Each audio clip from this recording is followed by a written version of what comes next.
Hello my friends and welcome back. Thank you very much for being with me again today. It seems like there's new deployments of rockets, missiles and other arms around Ukraine.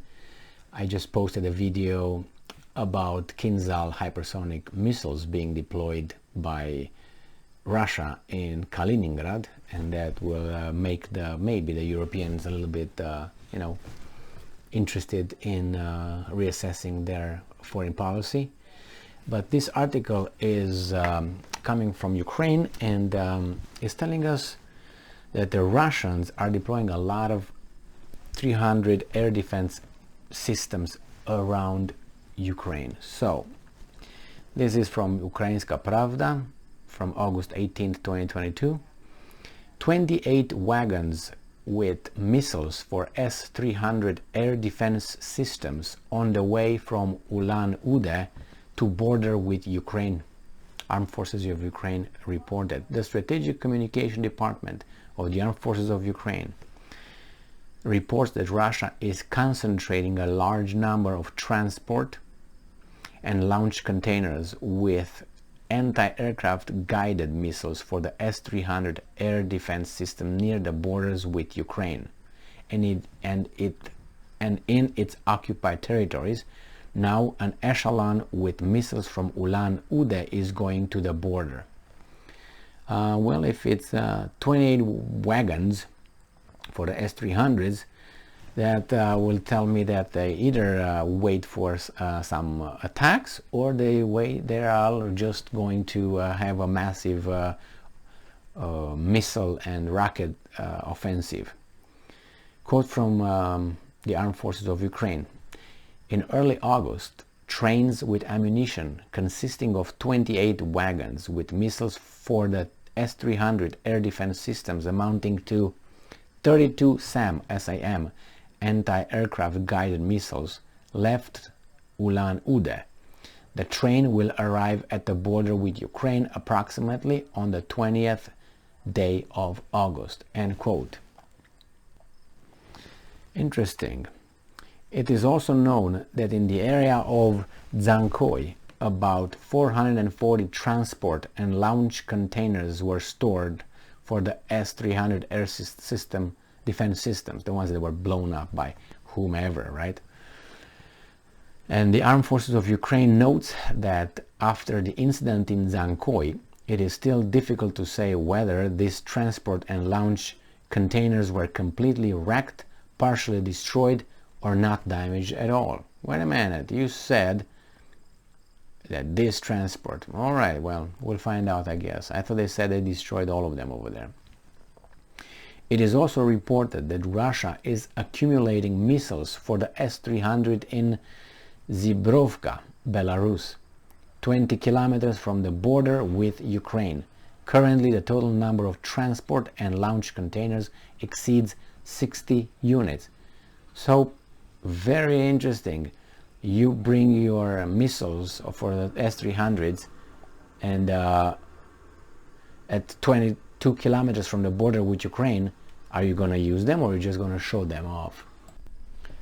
Because if they're going to use them from Belarus, I'm talking about the Russians obviously, then aren't the Ukrainians entitled to respond, trying to destroy those areas where the targets where they launch the missiles? I think they're entitled to do that.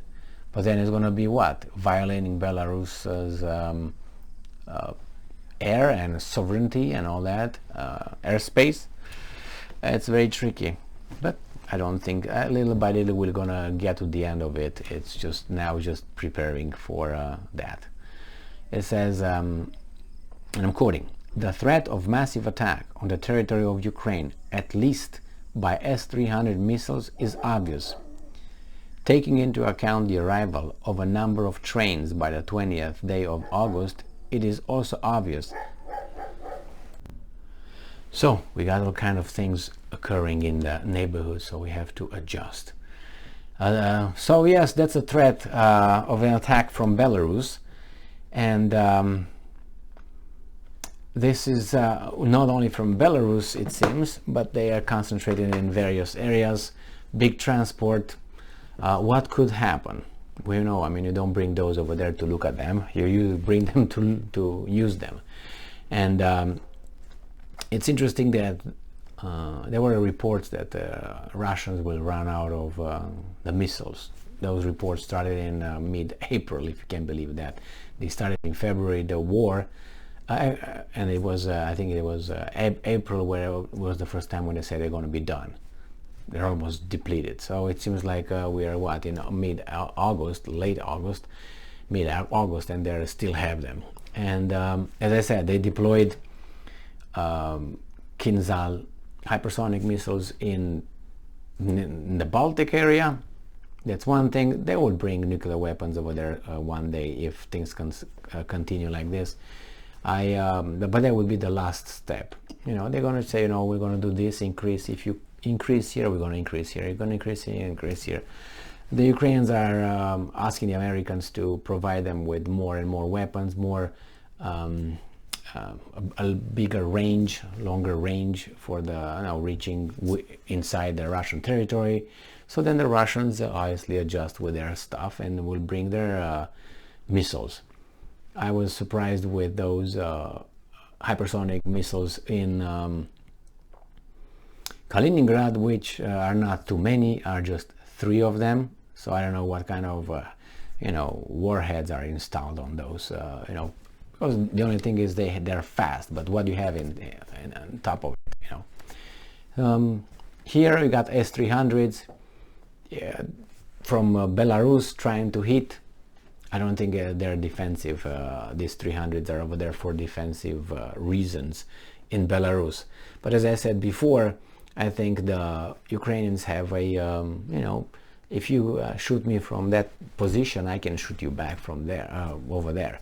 So I don't see why, for instance, I mean, I see why, the whole thing, but it's just, I would say a weasel move, I'm hiding in a, let's say, the Ukrainians will start shooting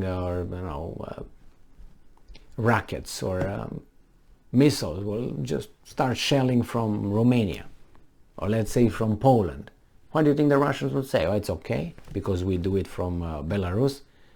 They're gonna be all crying about it, and I don't like this kind of weasel mentality. But if you escalate it, dare to hit it and see what's gonna happen. Not much. What, do you think that Lukashenko is going to start a war on that? He's gonna have a big mouth and he's not gonna get into war. With Ukraine? With what? If they go over there, then you're gonna have NATO definitely, saying, oh, see, that's a reason for us to intervene for our own safety, blah, blah, blah, blah, because their safety should be respected, but the Russian safety, man, it's okay. We can bring NATO in your bed and you should just, enjoy it. Thank you very much for being with me again today. Stay strong, stay smart, look for the truth, and be just.